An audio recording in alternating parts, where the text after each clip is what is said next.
মৌ ভিতরে যাওয়ার পর সানরাইজে তাকে বলেছিল একটা জিনিস খোঁজার জন্য, সে ওইটা খুঁজতে শুরু করে। অনেকক্ষণ খোঁজার পরও সে কিছু পায় না। ওই পলি ব্যাগটি পেয়ে যায় যেটা সে আগে পেয়েছিল। জিন তাকে বাহির থেকে আওয়াজ দেয়, তাকে বাহিরে যেতে বলে। সে বাহিরে চলে আসে। তখন জিন তাকে জানায় যে নাও, খাবারগুলো খেয়ে নাও। সে দুধ দেখে অবাক হয় আর বলে দুধ আমার একদমই পছন্দ নয়। তখন সে বলে এক কাজ করো, ডিম খেয়ে নাও। সে বলে আমি ডিমও খাই না।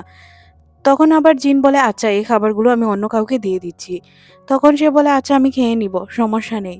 তখন সে বলে তোমাকে এই ফলগুলোও খেতে হবে, কারণ তুমি অনেক অসুস্থ। সুস্থ হওয়ার জন্য তোমার অনেক বেশি খাবার খাওয়া প্রয়োজন। যদি তোমার মা জানতে পারে তুমি আমার কাছে ছিলে আর খাবার ঠিকঠাকভাবে খাওনি, তাহলে তো তোমার অনেক বড় ক্ষতি হয়ে যাবে। সে আমাকে উল্টোপাল্টা কথা শোনাবে, কারণ তোমার মা কথা শোনানোর জন্য একদম এক্সপার্ট। সে বসেই তাকে কথা শোনানোর জন্য। তারপর সে ওই দুধটি গরম করতে শুরু করে। স্টিমারে যখন সে দুধ গরম করছিল, তখন সে ডিমটি ফেলে দেওয়ার চেষ্টা করে।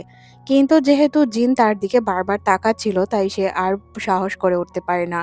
এদিকে লিনকে দেখানো হয় যে কিনা একটি মেয়ের কাছে যায় আর তার লোকেদের মারে।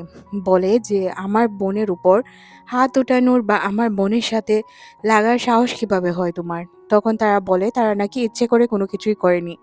আসলে লিন তো খেয়েছিল, আপনারা খুব ভালো করেই জানেন। লিন ছিল নানার ভাই, যার কারণে সে ওই মহিলাটিকে হুমকি দেওয়ার জন্য এসেছিল। মহিলাটি তাকে তার সাথে বন্ধুত্ব করার কথা বলে, কিন্তু সে বলে তুমি আমার বন্ধুত্বর যোগ্য নয়। এখান থেকে সিন পরিবর্তন হয় আর আমাদের মুখে দেখানো হয় সে একটি স্কুলে যায়। এখানে নানা ছিল, এটা নানারই স্কুল। নানার সাথে সে কথা বলছিল। তখন সে তাকে জানায় যে এই স্কুলটি তার জন্য পারফেক্ট হবে, এই হিসাবে সে থাইল্যান্ড থাকতে পারবে। তখন সে বলে আমি তো এই জায়গার বাসাই জানি না, তাহলে কি করব। তখন নানা বলে আমার ফ্যামিলি একটা স্কুল চালায়, তুমি ল্যাঙ্গুয়েজ স্কুলে ভর্তি হতে পারো। আশা করি তোমার জন্য এটা পারফেক্ট হবে। তুমি কিছুদিনের মধ্যেই থাইল্যান্ডের ভাষা শিখতে পারবে। তখন সে বলে আচ্ছা চলো। তারা দুইজন ওই স্টুডিওতে চলে যায় আর সে গিয়ে সাইনও করে আসে। ফর্ম ফিল আপ করার পর তারা বাহিরে বের হয়ে আসে। তখন নানা তাকে বলে যে তুমি চাইলেই এখন ভালোভাবে থাইল্যান্ডি ভাষা বলতে পারবে। কিছুদিন ট্রেনিং করার পরই দেখবে সবকিছু ঠিক হয়ে যাচ্ছে। আর এখানে যেহেতু ল্যাঙ্গুয়েজ ক্লাব, তাহলে অনেক জায়গা থেকেই কিন্তু মেয়েরা আসবে। তুমি তাদের সাথে বুঝে শুনে কথা বলবে। তখন আমরা মুখে দেখতে পাই যে কিনা থাইল্যান্ডের কিছু ভাষা প্র্যাকটিস করছিল আর বলছিল হ্যাঁ আমি শেখার চেষ্টা করব। আসলে এই ভাষাগুলো কিছুটা অদ্ভুত ছিল, তাই তার তেমন ভালো লাগতো না। সিন শিফট হয় জিনের কাছে। সে কথা বলছিল একটি সিক্রেট লোকের সাথে। এই লোকটির ফেস আজ পর্যন্ত আমাদের দেখানো হয়নি। সে জিজ্ঞাসা করে কার কি রেডি আছে। তখন লোকটি বলে হ্যাঁ, কার তো রেডি আছে। তবে কথা হচ্ছে সবকিছু কিন্তু আমাদের ঠিকঠাক ভাবেই করতে হবে। একটু এদিক সেদিক হলেই প্রবলেম ক্রিয়েট হতে পারে। এদিকে আমাদের নানাকে দেখানো হয়। তার সাথে ছিল মো। মুকে সে তার বাসার সামনে পৌঁছে দিয়ে আসে। তখন সে বলে এখান থেকে তুমি কি যেতে পারবে। তখন সে বলে হ্যাঁ আমি পারবো, তুমি আমাকে এখানে ছেড়ে দাও। তখন সে দেখতে পায় গ্যারেজের গেট বন্ধ। তাই সে চিন্তা করে সে কোথায় যাবে। তখন সে তার বান্ধবীকে বলে আচ্ছা তুমি চলে যাও, আমি ম্যানেজ করে নিব। সে চিন্তা করে তার বাসায় চলে যাবে। মো যখন ফুটপাত দিয়ে আসছিল, তখন তার হুট করে নজর পড়ে একটি ময়লার বাগারের দিকে, যেখানে পড়েছিল একটি লোক। লোকটির ফেস দেখে সে বলে বাবা তুমি এখানে কি করছো, আর এত ড্রিঙ্ক তুমি করেছো যে এখান থেকে উঠে যেতে পারছো না। এটা দেখে তার অনেক বেশি খারাপ লাগে, কারণ তার বাবার অবস্থা খুবই খারাপ ছিল। সে তার বাবাকে বলে বাবা বাসায় যাবে না। তখন সে দেখতে পায় তাদের বাসা লক ছিল। তারপর সে তার মাকে কল করে, বলতে সৎ মা। মাকে যখন কল করে তখন সে জানায় যে চাবি তো তার কাছে আছে, কিন্তু তার বাবার এমন অবস্থা সব সময় হয়, সে যাতে তার বাবাকে ওই জায়গায় ছেড়ে চলে আসে। ময়ের তো বাবা ছিল, তাই সে লোকটিকে একটি ব্ল্যাঙ্কেট উড়িয়ে দেয় আর সাথে মশার স্প্রে করে দেয় যাতে তার মশা না লাগে। তখনই এখানে জিন চলে আসে আর বলে কি হয়েছে। তখন সে তাকে জানায় যে এই ঘটনা, মা তো বাসায় নেই তাই চাবিও নেই, আমরা ভিতরে প্রবেশ করতে পারছি না। তখন সে বলে চলো আমার সাথে, আমার কাছে চাবি আছে। চাবি দিয়ে সে রুম খুলে, কিন্তু রুম খোলার পরও রুমের ভিতর লাইট থাকে না। যেহেতু রুমের লাইট ছিল না বা ফিউজ হয়েছিল, তাই সে সে বলে এইভাবেই আমাদের কাজগুলো করতে হবে, কারণ এখনো তো আমাদের লাইট অ্যারেঞ্জ করা সম্ভব নয়। এখানে একটা টর্চ আছে, ওইটা দিয়ে আমাদের কাজ চালাতে হবে। টর্চ জ্বালিয়ে সে ফিউজটি ঠিক করে দেয়। তারপর সে তার বাবাকে উঠায় আর বলে বাবা চলো, আমি তোমাকে গোসল করিয়ে দিচ্ছি। তখন তার বাবা বলে আমার ভালো ছেলে মেয়ে মো আর জিন, তোমরা প্লিজ এখান থেকে যেও না। মো তুই এখানে এসেছিস, এতে আমি অনেক বেশি খুশি। তুই থাক, তুই কোথাও যাবি না। আমি তোকে তোর পছন্দ অনুযায়ী খাবার তৈরি করে কাল সকালেই খাওয়াবো। তুই প্লিজ আমাকে ছেড়ে যাস না। তুই এখানে থাকার কারণে আমি অনেক খুশি। তারপর আমাদের জিনকে দেখানো হয়। সে এসে তার খাবারগুলো খাচ্ছিল, সাথে কিছু ড্রিংকও করছিল। তখন সে তাকে বলে, "আচ্ছা তুমি এত রাতে ড্রিংক কেন করছো?" তখন সে বলে যে, "আমি ড্রিংক করছি, আমি একটি জায়গায় যাব।"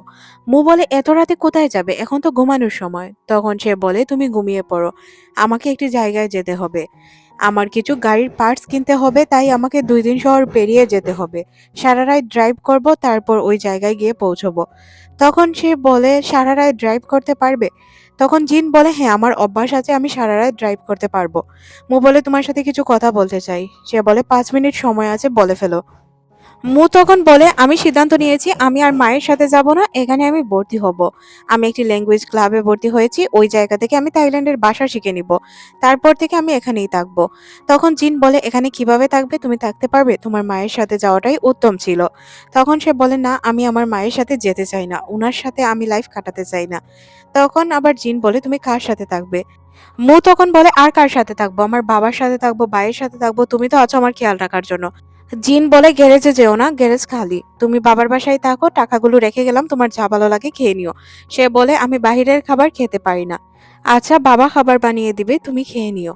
তখন সে বলে, "তোমার কি চলে যেতেই হবে?" তখন জিন বলে, "তোমাকে কিছুক্ষণ আগে কি বললাম? আমাকে যেতে হবে, আমার কিছু পার্টস আনতে হবে। নিজের খেয়াল রেখো আর বাবারও খেয়াল রেখো।"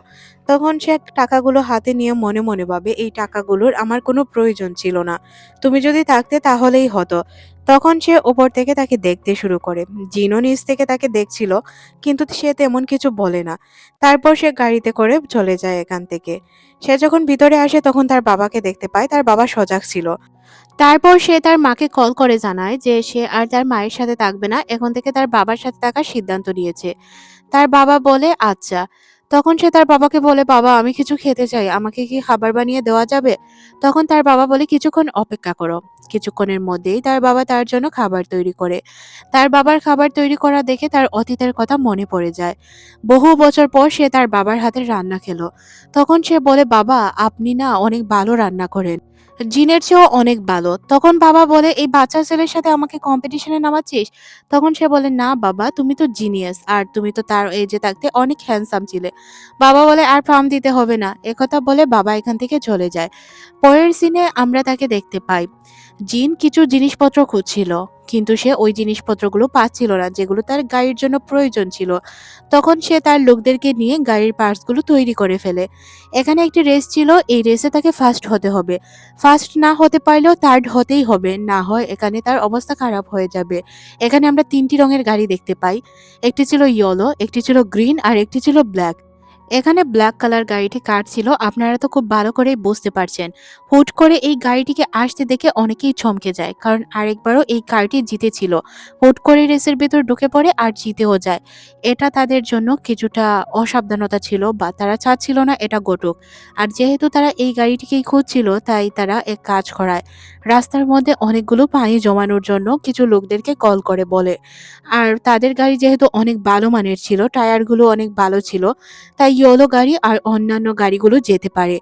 কিন্তু ব্ল্যাক কারটি তো জিনের ছিল, আর জিনের কারটি তো অনেক বেশি দুর্বল ছিল, তাই সে ঠিকঠাকভাবে যেতেও পারে না।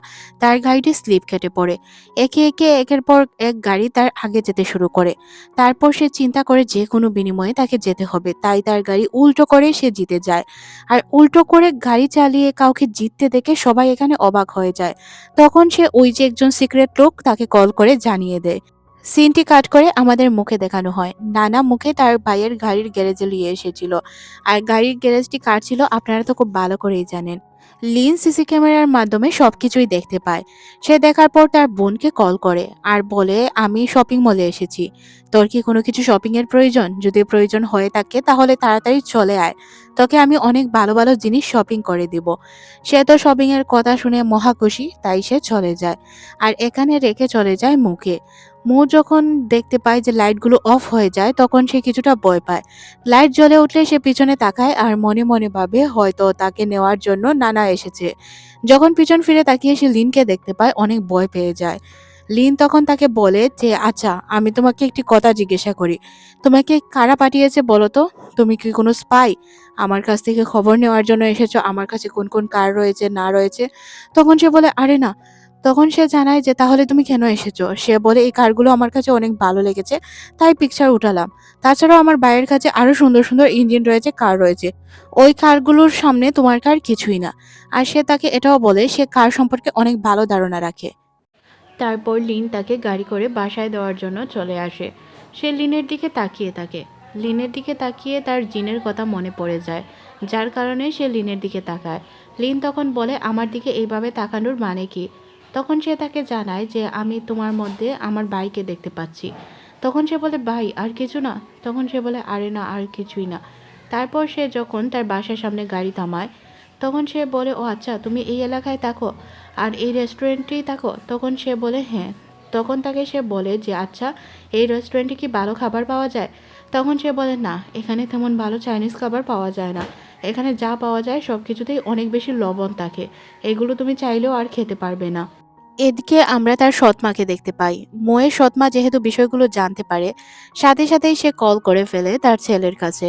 ছেলেকে আপনারা তো খুব ভালো করেই জানেন, জিন। জিনকে সে কল করে জানায় যে তোমার বোনকে আমি একটি ছেলের সাথে দেখেছি।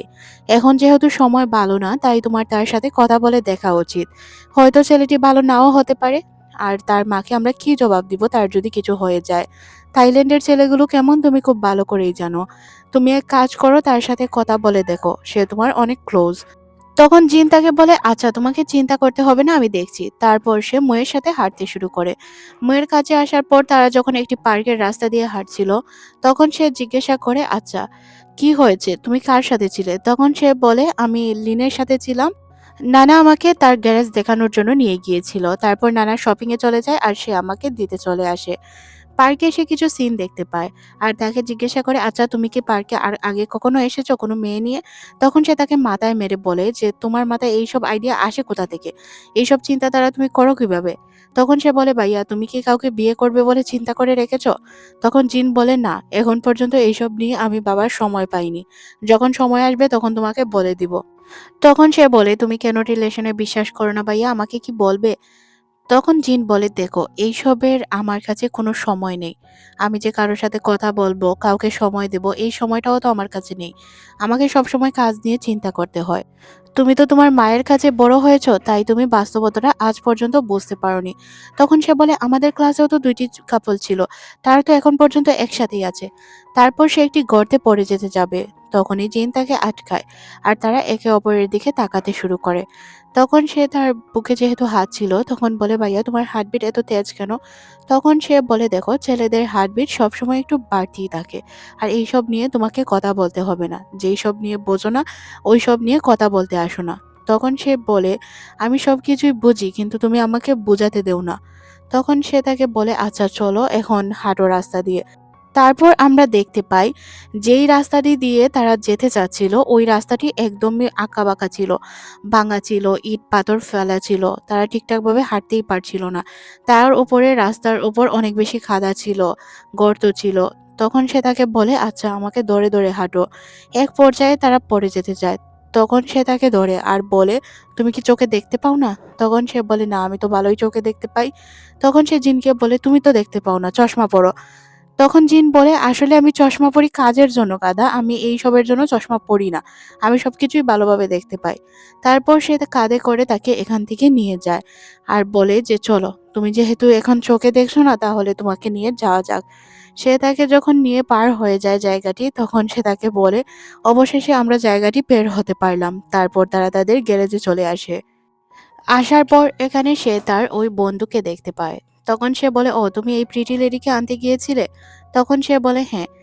তখন সে তাকে জানায় যে আচ্ছা তুমি কি এখানেই থাকবে? তখন মু বলে হ্যাঁ সে এখানেই থাকবে আর এখানে সে পড়ালেখা শুরু করবে। সে একটি ল্যাঙ্গুয়েজ ক্লাবে ভর্তি হয়েছে, কিছুদিন পর সে এখানের ভাষা শিখে যাবে, তাহলে আর প্রবলেম হবে না। তখন সে বলে আচ্ছা তোমার কি এখানে থাকাটা জরুরি? তখন সে বলে না, সে যদি থাকতে না চায় তাহলে আমরা আমাদের চায়নার বাসায় চলে যাব, যেখানে আমি আর জিন বড় হয়েছি। তখন সে বলে, "তুমি না তাকে আগে ভাইয়া বলে ডাকতে, এখন জিন বলে কেন ডাকো?" তখন জিন তাকে বলে, "এত কথা বলতে তোমাকে কে বলেছে? তুমি এত কথা বলো না।" তখনই এখানে সানলি চলে আসে খাবার নিয়ে আর বলে, "চলো খাবার খাই।" তখন সে বলে, "আচ্ছা আমি হাত ধুয়ে আসছি, তোমরা খাবার খাওয়া শুরু করে দাও।" জিনের বন্ধুদের প্রশ্ন যেন শেষই হচ্ছিল না। তারা বারবার বলছিল, "সে তো আসলে আগে তোমাকে ভাই ডাকতো, এখন কেন ডাকে না?" তখন আমরা এখানে একটি মেয়ে দেখতে পাই। তার পিঠে সাপের একটি ট্যাটু ছিল। আর সে কারো সাথে ফোনে কথা বলছিল।